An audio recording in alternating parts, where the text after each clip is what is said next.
Good morning, students. In today's class, we will talk about auxiliary verbs. We will learn auxiliary verbs, modal verbs, and the verbs which have some modal characteristics. First of all, we should know what is an auxiliary verb. The verb which helps a main verb in the formation of sentences based upon tense and voice, etc.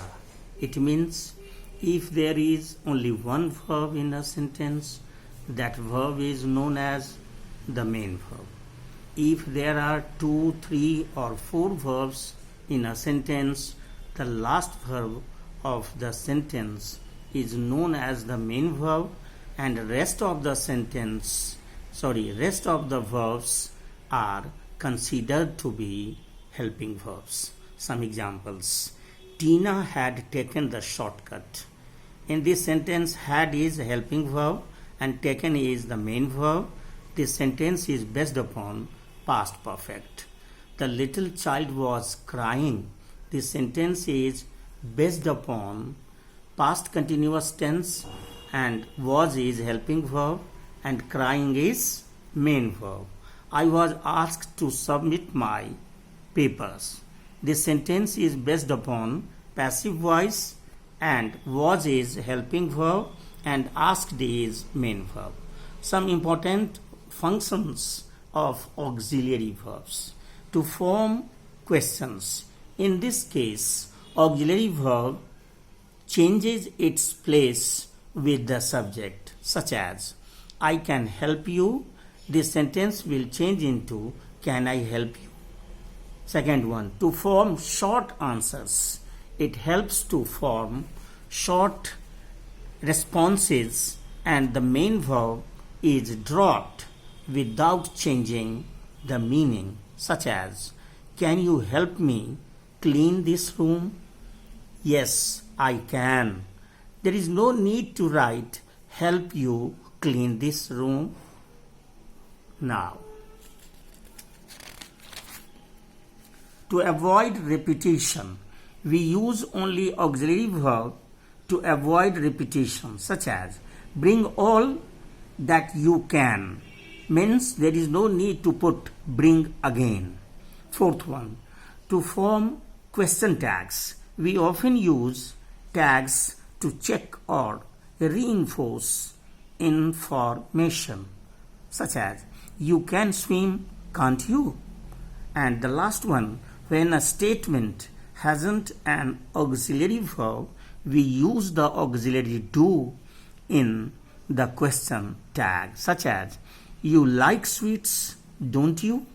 Now, this one is exercise A, and identify the role of the auxiliary verbs in the following sentences. I have not written all the sentences, only answers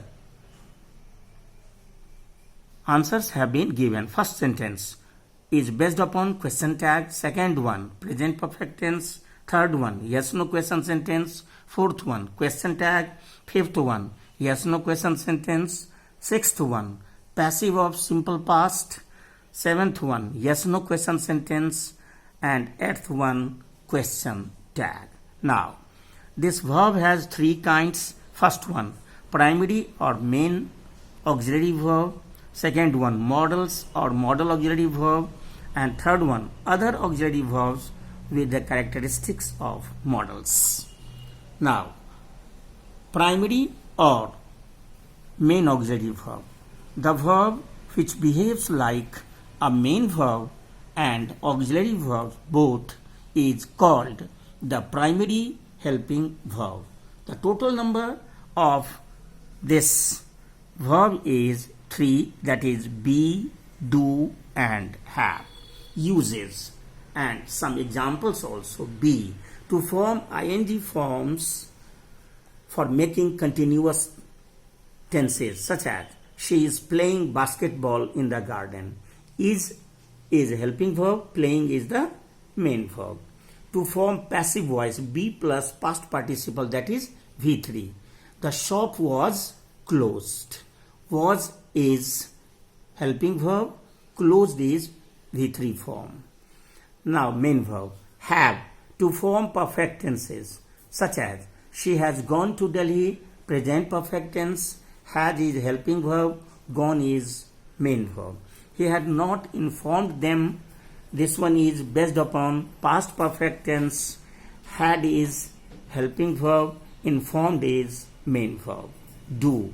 To form negative, interrogative, negative sentences based upon simple present and simple past tenses.